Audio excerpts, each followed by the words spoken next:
नमस्कार, प्रणाम। देवभूमि देख रहे हैं आप, आपके साथ मैं हूं ऋतु। बुलेटिन की शुरुआत करेंगे। सीएम धामी ने विपक्ष के सदन में हंगामे के बाद सवाल खड़े करते हुए कहा कि विपक्ष बेवजह के मुद्दों को तूल दे रहा है। पूरे प्रदेश का अभिभाषण स्वच्छ परंपरा नहीं है और राज्यपाल का अभिभाषण पूरे प्रदेश का अभिभाषण होता है।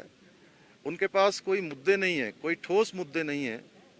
जब सवाल जवाब होंगे, जब सदन के अंदर चर्चा होगी तो सभी विषयों पर सरकार की बात आएगी, लेकिन राज्यपाल का अभिभाषण संपूर्ण प्रदेश की एक झलक होती है। प्रदेश के अंदर एक ठोस नीति, ठोस कार्यक्रम और किस प्रकार से सरकार आगे काम करेगी, राज्य किस प्रकार से आगे जाएगा, वह राज्यपाल के अभिभाषण में सभी कुछ समाहित होता है। इसलिए ये स्वस्थ परंपरा नहीं है और उत्तराखंड राज्य में सबको मिलकर हम सबको आगे बढ़ना है और उसमें सभी का सहयोग चाहिए। गैरसैंण में आयोजित विधानसभा सत्र के पहले दिन की शुरुआत राज्यपाल के अभिभाषण से हुई। वहीं विपक्ष का सदन में हंगामा जारी रहा। इस मौके पर राज्यपाल के अनुरोध पर विपक्षी विधायक शांत हुए। राज्यपाल ने अपने अभिभाषण के बाद मीडिया से बातचीत करते हुए कहा कि उन्नत उत्तराखंड का यह जिक्र है।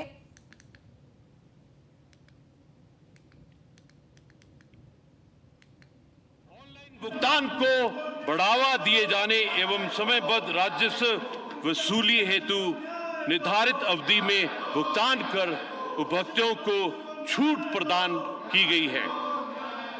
कौशल विकास एवं सेवा योजना विभाग द्वारा इंडस्ट्री 4.0 के अनुरूप करिकुलम, इंफ्रास्ट्रक्चर अपग्रेडेशन तथा अन्य प्रदेशों में क्रियान्वित की जा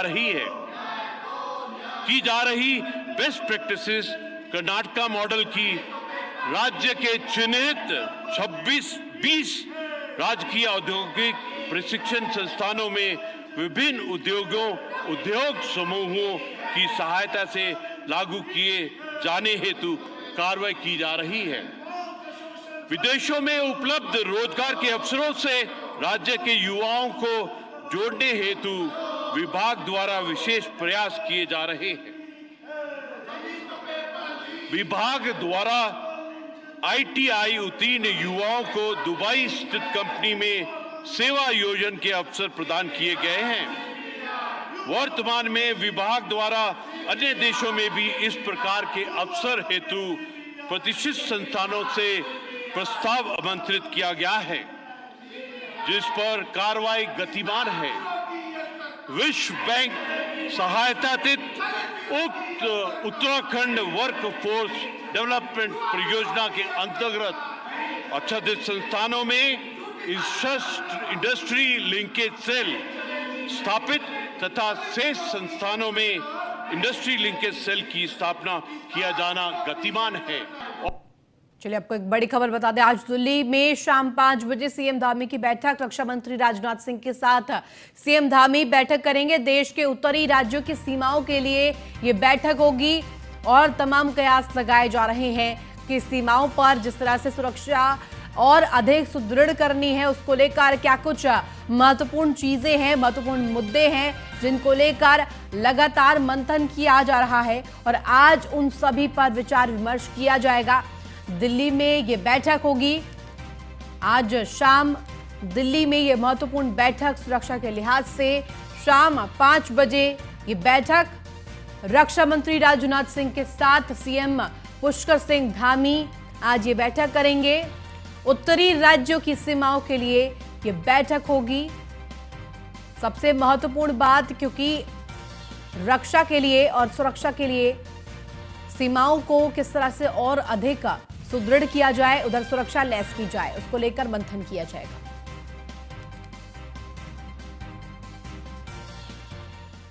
उत्तराखंड की कैबिनेट में एक बड़ा फैसला लिया गया है। इस कैबिनेट बैठक में विधायक कोष को बढ़ा दिया गया है। आपको आपको अब बता दें कि अब विधायकों को 5 करोड़ रुपए मिलेंगे।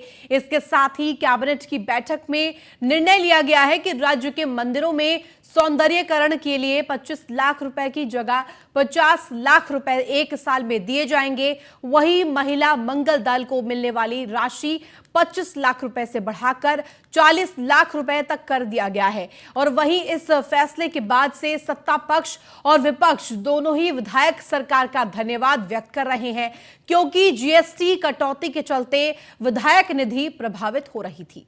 पर्वतीय प्रदेश में बहुत सारी ऐसी समस्याएं हैं जिसके लिए बजट नहीं मिल पाता है, तो विधायक चूंकि घर और गांव और क्षेत्रों में जाता रहता है, लोगों की डिमांड रहती है, इसके बढ़ने से उन समस्याओं का निदान हो पाएगा और इसके लिए सरकार का धन्यवाद करते हैं कि उन्होंने इस मामले पर गौर किया है। ये मैं पूरे कैबिनेट का और माननीय मुख्यमंत्री जी का धन्यवाद करना चाहता हूँ। रुपये हुई है कहीं न कहीं जो हम लोग क्षेत्र भ्रमण करते हैं, कई बार हमको समस्याएं आती हैं क्योंकि सीमित पैसा होता है। तो अब 5 करोड़ रुपये हुआ है तो कई ऐसे मामले हैं जहाँ पर तत्काल हम लोग जो है डिसीजन लेकर उसका निराकरण कर सकते हैं। इसके लिए सरकार का धन्यवाद। के मूल में कारण ये था कि जीएसटी लगभग 75 लाख रुपए जीएसटी में जाता है और उसके साथ साथ समय के साथ साथ महंगाई बहुत बड़ी है, तो जो बिल्डिंग मटेरियल, जो निर्माण सामग्री उपयोग में आती है, उसकी भी कीमतें बहुत ज़्यादा बढ़ी हैं। तो व्यवहारिक था क्योंकि या तो जीएसटी समाप्त करते, अब तकनीकी कारणों से जीएसटी समाप्त नहीं कर पाए तो फिर विधायक निधि बढ़ाई गई है और इसका लाभ सीधे सीधे जनता को मिलने जा रहा है। कि काफ़ी लाभ मिलेगा। मैं धन्यवाद करूंगा मुख्यमंत्री जी का और समस्त कैबिनेट कोलीग्स का। बहुत टाइम से ये डिमांड चल रही थी और जो विधायक के क्षेत्र में छोटे छोटे काम होते हैं, कहीं ना कहीं विधायक निधि से वो पूर्ण कराए जाते हैं। क्षेत्रों के कामों को तेज़ी मिलेगी और जो छोटे छोटे काम है कहीं ना कहीं वो जल्दी में ख़त्म कर सकते। वहीं पौड़ी जिला पंचायत में भ्रष्टाचार के आरोप में मामला लगातार तूल पकड़ रहा है। अब जिला पंचायत अध्यक्ष शांति देवी ने जिपम सदस्य थैर गौरव रावत के आरोप पर पलटवार किया है, साथ ही सभी आरोपों को निराधार बताया है। इस दौरान जिला पंचायत उपाध्यक्ष रचना बुटोला ने भी जिला पंचायत सदस्य के आरोप को निराधार बताते हुए कहा कि जिला पंचायत सदस्य द्वारा उन पर अपने पति को ठेके देने के बेबुनियाद आरोप लगाए गए हैं। आगे उन्होंने कहा कि उनके द्वारा रक्त कानून का कोई भी उल्लंघन नहीं किया गया है। वहीं जिला पंचायत अध्यक्ष शांति देवी समेत तमाम जिला पंचायत के सदस्यों ने जिलाधिकारी के माध्यम से सीएम को ज्ञापन भी प्रेषित किया। आपातकालीन बैठक यहाँ पर बुलाई है और जिसमें ये निकल कर आया है कि हमारे किसी सम्मानित सदस्य द्वारा ये आरोप लगाए गए जिला पंचायत पे कि यहाँ वित्तीय अनियमितता हो रही है। तो यहाँ कोई वित्तीय अनियमितता नहीं हुई है और हमारे सम्मानित मेंबर द्वारा जो आरोप लगाए गए, मैं आपको बता दूं कि उनके क्षेत्र के 61 लाख के पेंडिंग पड़ी है कार्य योजना, जो उन्होंने अपने क्षेत्र में काम नहीं किया है और वही सम्मानित मेंबर आज यहाँ आरोप लगा रहे कि वित्तीय अनियमितता हो रही है। और इनके उसके वजह से हमने अपने कर्मचारियों का वेतन भी रोक रखा है और आज हमने ये जो बैठक बुलाई है इसमें हमारे सभी सम्मानित मेंबर मौजूद है। 38 में से हमारे 34 सम्मानित मेंबर यहाँ पर मौजूद है। जब हमारी बैठक 2 तारीख को ऋषिकेश में होती, उसके बाद ये प्रकरण जो है इलेक्ट्रॉनिक मीडिया पे हमारे किसी माननीय सदस्य द्वारा जिला पंचायत पर आरोप प्रत्यारोप किए गए और सबसे ज़्यादा वित्तीय अनियमितताओं के बारे में कहा गया। तो इस संबंध में जो है माननीय अध्यक्ष द्वारा एक आपातकालीन बैठक बुलाई गई, जिसमें हमारे 38 में से 34 सदस्य यहाँ जो है उपस्थित रहे और सभी ने उन आरोपों को निराधार बताते हुए उनका खंडन किया। सभी से यही निष्कर्ष निकला कि ये जो हमारा बजट पास हुआ है सबकी सहमति से हुआ है और जो ये रक्त कानून की बात की गई है कि उपाध्यक्ष के पति जिला पंचायत में ठेकेदारी करे, सरासर झूठ है। ये पिछले सदन का मुद्दा है, उसी के मतलब जो टेंडर हुए थे उसी का भुगतान हुआ है। और जो इसमें जब से मैं बनी हूँ 1 दिसंबर 2019 से जब से मैं बनी हूँ तब से ना तो कोई नया बॉन्ड बना है और ना ही कोई नई पेमेंट हुई है। वहीं देहरादून जिले के विकासनगर में अवैध कब्जा ध्वस्तीकरण पर बड़ी कार्रवाई की गई है। आपको बता दें यहां 2 दर्जन से ज्यादा मजारों पर बुलडोजर चलाया गया है। वहीं जानकारी के मुताबिक कालसी वन प्रभाग की तिमली रेंज में वन कर्मियों ने मजार हटाने का काम किया है। रेंज के आरक्षित वन क्षेत्र में आधा दर्जन आसपास मजार हटाए गए हैं। इस बीच डीएम सोनिका सिंह का कहना है कि वन विभाग द्वारा विकास नगर में कार्रवाई की जा रही है। वन विभाग को कहा गया है कि वह जिला प्रशासन और पुलिस प्रशासन को साथ में लेकर कार्रवाई करे। अभी प्रक्रिया चल ही रही है। कल भी नोटिस जो दिए गए थे उनको चेक किया जा रहा था और आगे भी यूजेविनियल और पुलिस और प्रशासन का जो पूरा टीम है वो वहाँ पे काम कर रहा है और जैसे ही फोर्स की अवेलेबिलिटी होती है आगे कार्रवाई की जाएगी। वहीं रुद्रपुर में परेशान शहर के व्यापारी पूर्व विधायक राजकुमार ठुकराल की अगुवाई में जिलाधिकारी युगल किशोर पंत से मिले, जहां पूर्व विधायक के नेतृत्व में व्यापारियों ने जिलाधिकारी को अपना दर्द सुनाया। उन्होंने जिलाधिकारी से रोडवेज के पास से दुकानें न हटाने की अपील की, जिस पर जिलाधिकारी ने कहा कि नेशनल हाईवे पर किसी तरह का वेंडिंग जोन नहीं रहेगा क्योंकि वहां बस ट्रक आदि चलते हैं। साथ ही उन्होंने कहा कि नगर निगम द्वारा जो वेंडिंग जोन चिन्हित किए गए हैं उन पर विचार किया जाएगा।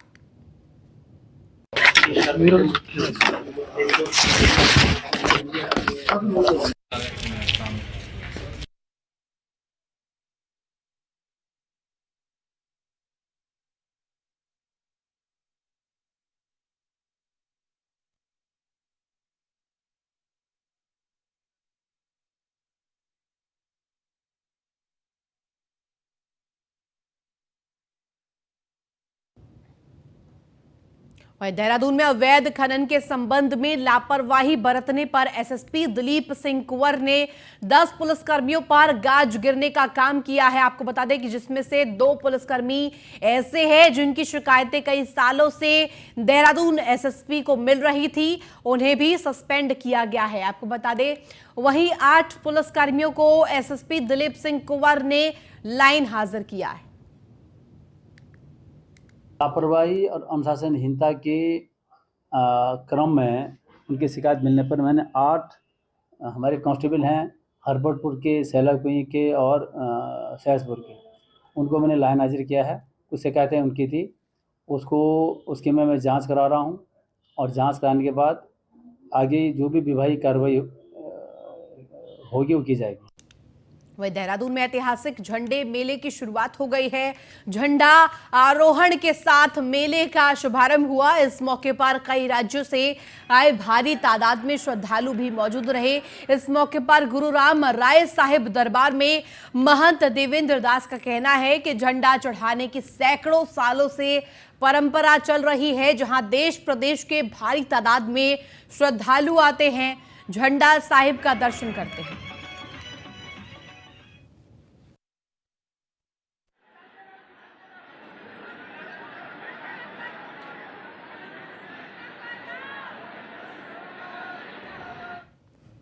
देहरादून में जिलाधिकारी कार्यालय में जनता दरबार लगाया गया, जहां बड़ी संख्या में लोग अपनी समस्याएं लेकर पहुंचे। इस दौरान लोगों की शिकायतों को सुना गया और मौके पर ही उनका निस्तारण किया गया। हालांकि कुछ समस्याएं ऐसी हैं जिसके निस्तारण की प्रक्रिया में समय लगता है, उसको भी जल्द से जल्द पूरा करने को कहा गया। देहरादून जिलाधिकारी कार्यालय में लगा जनता दरबार और बड़ी संख्या में समस्या लेकर लोग वहां पहुंचे। शिकायतों के निस्तारण के लिए आदेश और निर्देश दिए गए। 15-15, 20-20 साल से जो लंबित प्रकरण है वो भी मेरे सामने आते हैं।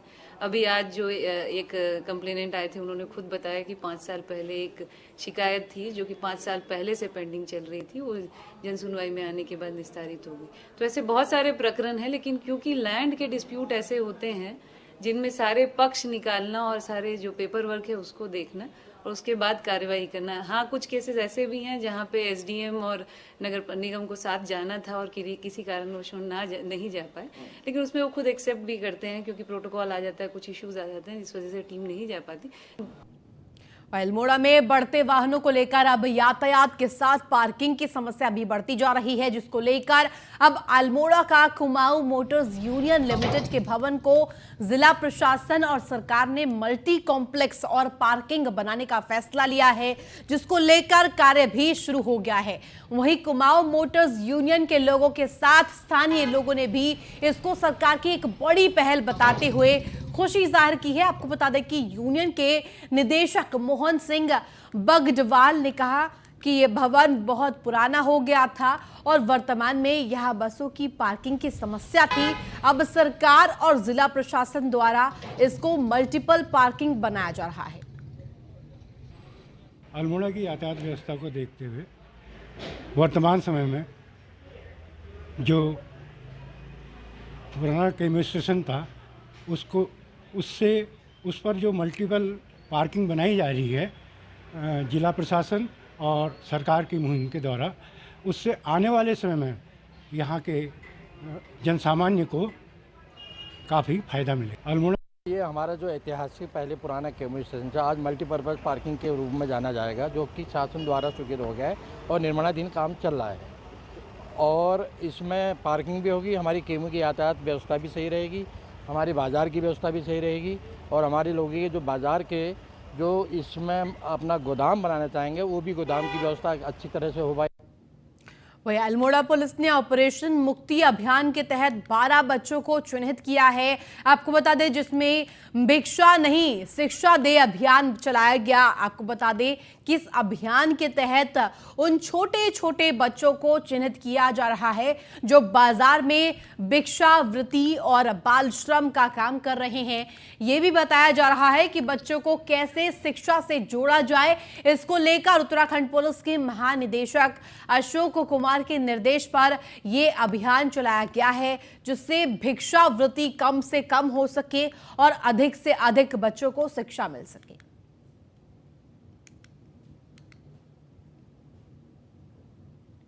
हमारा 2 महीने का ये अभियान चलेगा। इसके अंतर्गत अल्मोड़ा पुलिस ने भी कई ऐसे बच्चे हम लोग चिन्हीकरण करने की कोशिश कर रहे हैं जिनको हम लोग स्कूल्स में भेज सकें और उनकी शिक्षा कहीं से भी प्रभावित ना हो। भिक्षा नहीं शिक्षा इस अभियान का मोटो है और अभी तक अल्मोड़ा पुलिस ने इस अभियान के अंतर्गत 4 बच्चों को चिन्हित कर लिया है जो कि हमारे धारानाला एरिया में रहने वाले हैं। क्योंकि हमारे कुमाऊं का पहला रेलवे स्टेशन हल्द्वानी लाल कुआं में पड़ता है, जिसका विस्तारीकरण का कार्य चल रहा है।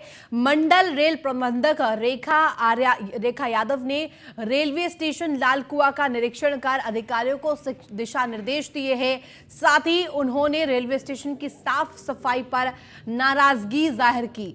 आपको बताते चले कि बरेली से विशेष ट्रेन द्वारा लाल कुआं पहुंची बरेली मंडल रेल प्रबंधक रेखा यादव ने सबसे पहले स्टेशन के कंट्रोल रूम में जाकर हर प्रकार की जानकारी ली। इसके बाद उन्होंने रेलवे स्टेशन पर बने कमरों और पुराने कार्यालयों की भी जांच की।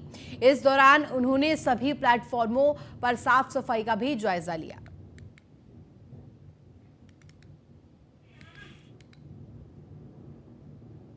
वहीं देहरादून में कई दिनों से गंदे पानी की शिकायत आ रही है। लोगों का कहना है कि उनको गंदे पानी का सप्लाई किया जा रहा है, जिसे लेकर गंभीर बीमारियां लोगों को हो सकती है। वहीं शिकायत का संज्ञान लेते हुए डीएम ने संबंधित विभाग और अधिकारियों को निर्देश दिए हैं कि जहां पर गंदा पानी आ रहा है, ये शिकायतें सामने आ रही हैं, वहां पानी की टेस्टिंग की जाए और साथ ही अगर कोई पाइपलाइन टूटी है उसको जल्द से जल्द ठीक किया जाए।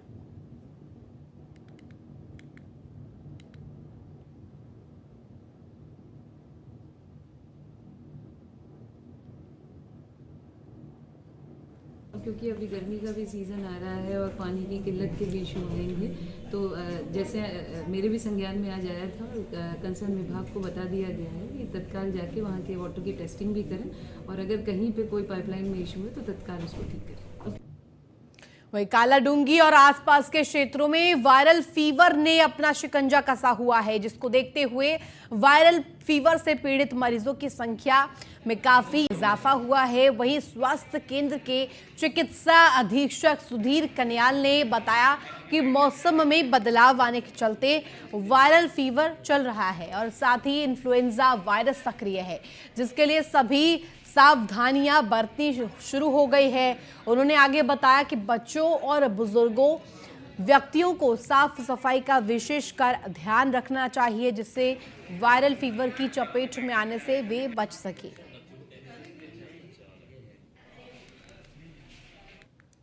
जो केस आ रहे हैं वायरल फीवर के आ रहे हैं, जिसमें H3N2 इन्फ्लुएंजा वायरस जो है उसका वो है, और इसमें प्रिकॉशंस वैसे हैं जैसे हमने कोविड पीरियड में लिए थे। मास्क लगाना है और डिस्टेंस बना के चलना है, हैंड वॉश करना है, सैनिटाइज करना है हर चीज़ को, ये इसके प्रिकॉशंस हैं। और ज़्यादा बुखार आने पे, गले में दर्द होने पे डॉक्टर की सलाह से ही दवा लें, हॉस्पिटल में दिखाएं। वहीं लक्सर के ढाडेकी गांव में पुलिस ने खुदाई के दौरान एक युवक का शव बरामद किया था, जो लगभग महीने भर से लापता चल रहा था। वहीं पुलिस ने शव को कब्जे में लेकर पोस्टमार्टम के लिए भेज दिया है। बताते चले कि नवनियुक्त पुलिस उपाधीक्षक मनोज ठाकुर के मुताबिक पुलिस को मृतक की पोस्टमार्टम रिपोर्ट का इंतजार है। फिलहाल पुलिस ने अपनी जांच में शामिल सबूतों के आधार पर आरोपियों को गिरफ्तार किया है। अब जल्द ही आरोपियों को न्यायालय में पेश किया जाएगा।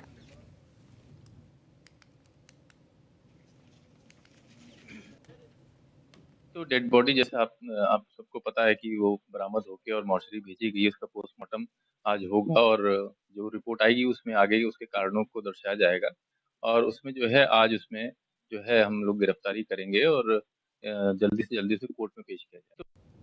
वहीं लक्सर पुलिस ने लापता युवक का शव बरामद कर लिया गया है। वहीं मौके पर भारी पुलिस बल और पीएसी की टुकड़ी भी तैनात कर दी गई है। आपको बता दें कि बताया जा रहा है कि 7 फरवरी के आसपास गांव का ही एक युवक अपने घर और गांव से गायब चल रहा था, जिसकी तलाश में परिजन जुटे हुए थे। वहीं मृतक युवक के गायब होने की सूचना पुलिस को भी दी जा चुकी है। फिलहाल लापता युवक का शव मिलने से क्षेत्र में हड़कंप मचा हुआ है। पुलिस मामले की जांच पड़ताल में जुट गई है। वीर नाम के एक युवक की गुमशुदगी पिछले माह में दर्ज करी गई थी, तो इसी की तलाश खोजबीन चल रही थी। तो जो कुछ हमारे साक्ष्य मिले थे उसमें पूछताछ भी की गई कई लोगों से। तो आज जो है पूछताछ के क्रम में ये बताया गया कि उसे मारकर उसकी डेड बॉडी जो है इस घेर में दबा दी गई थी। तो उसकी सूचना पे पुलिस पूरे अपने पीएसी के साथ गांव में आई है और डेड बॉडी बरामद करके मॉर्चरी भिजवाई जाएगी। वीर नाम के जो हमारे यहाँ ये कांड जो हुआ है 5 और 6 फरवरी से ये बच्चा लापता था। कुलदीप, पिताजी का नाम सेठपाल था और ऐसे एक सवा महीने के करीब आज होगा था। और पुलिस ने 2 लड़कों को उठाया गांव के और उन्होंने आज इसका खुलासा करा। और राहुल सनु मदन के घेर से उस लड़के की लाश निकली है। परिवार का ही लड़के हैं वो और एक लड़का। वहीं रुड़की में होली के दिन गंग नहर में डूबने वाले युवक का शव बरामद हुआ है। पुलिस ने शव को गंग नहर से बाहर निकाल लिया है। आपको बता दें कि पोस्टमार्टम के लिए शव को भेजा गया है। वहीं परिजनों ने दोस्तों पर हत्या का आरोप लगाया है। फिलहाल पुलिस घटना की जांच पड़ताल में जुट गई है।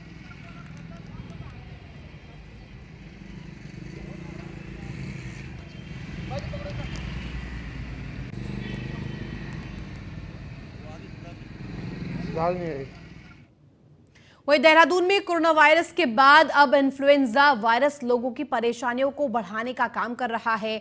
दून अस्पताल भी इस वायरस की रोकथाम के लिए अपनी तैयारियां पूरी कर चुका है। कई ऐसे मरीज दून अस्पताल पहुंच रहे हैं जिनके लक्षण H3N2 वायरस से मेल खाते हैं। हालांकि अभी तक किसी ऐसे मरीज की पुष्टि नहीं हुई है जिन्हें इन्फ्लुएंजा वायरस का संक्रमण हो। बता दें कि दून मेडिकल कॉलेज के चिकित्सा अधीक्षक धनंजय ढोभाल का कहना है कि अस्पताल में इस वायरस के इलाज की किट मौजूद है। वहीं खास इसी वायरस के लिए 10 बेड का आइसोलेशन वार्ड भी तैयार किया जा चुका है।